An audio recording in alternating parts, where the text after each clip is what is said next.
नमस्ते। कभी सोचा है कि हमारी सोच में आखिर कितनी ताकत है? आज हम एक ऐसी ही कहानी को समझने वाले हैं।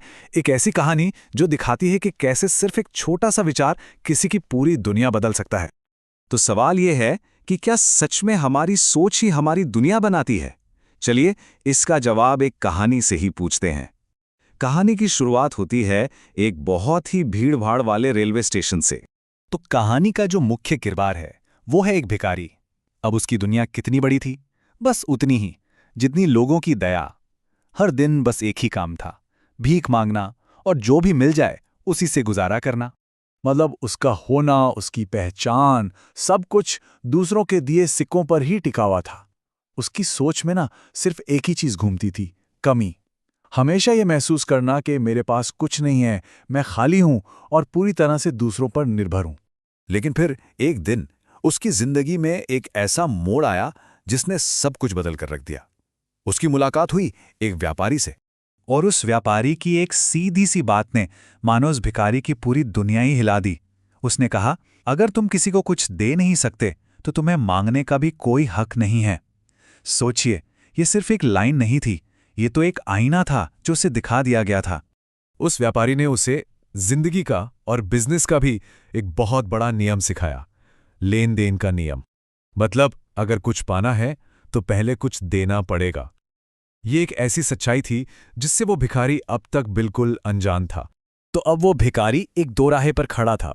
एक तरफ था वही पुराना मांगने का रास्ता जो उसे चुभता था, और दूसरी तरफ देने की एक नई संभावना, एक नई उम्मीद। इस एक बात ने ना उस भिखारी को सोचने पर मजबूर कर दिया, और उसने एक फैसला किया कि बस अब बहुत हुआ। अब वो सिर्फ मांगेगा नहीं, बल्कि कुछ करेगा। उसे ये समझ आ गया कि उसे कुछ वैल्यू देनी होगी। पर सवाल था, एक भिखारी आखिर दे भी क्या सकता है? उसने खूब सोचा, और फिर उसकी नज़र पास के एक बगीचे पर पड़ी, और बस उसे अपना जवाब मिल गया, ताज़े खिले हुए फूल। और इसका नतीजा बिल्कुल चौंकाने वाला था।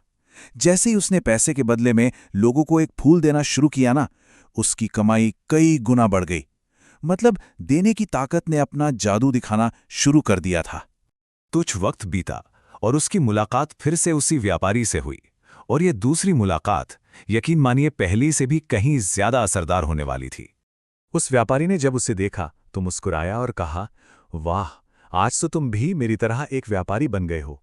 ये शब्द सिर्फ तारीफ के नहीं थे, ये शब्द एक नई पहचान का जन्म थे। बस उसी एक पल में मैं एक भिखारी हूं वाली जो उसकी सोच थी, वो शीशे की तरह टूटकर बिखर गई।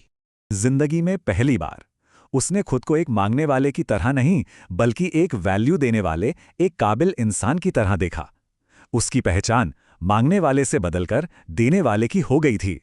और यही जो नई पहचान थी, यही वो चाबी बनी जिसने उसके आने वाले कल के सारे दरवाजे खोल दिए। और ये जो बदलाव था, ये बहुत तेजी से हुआ। यकीन करना मुश्किल है, पर फूल देने से जो सफर शुरू हुआ था, वो सिर्फ 6 महीने के अंदर उसे एक कामयाब और आत्मविश्वास से भरे फूल व्यापारी तक ले गया। यानी कि उसका पूरा का पूरा वजूद ही बदल गया। जहां सोच में पहले सिर्फ कमी थी, अब वहां वैल्यू थी। जहां काम पहले सिर्फ मांगना था, अब वो बेचना बन गया।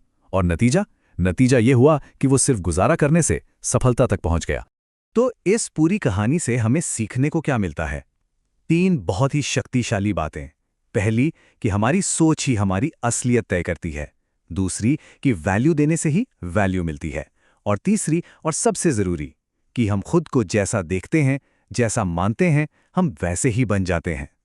और आखिर में ये कहानी हमारे लिए एक बहुत बड़ा सवाल छोड़ जाती है कि हमारी अपनी सोच हमें क्या बना रही है। और ये एक ऐसा सवाल है जिसका जवाब हम सभी को अपने अंदर ही खोजना है।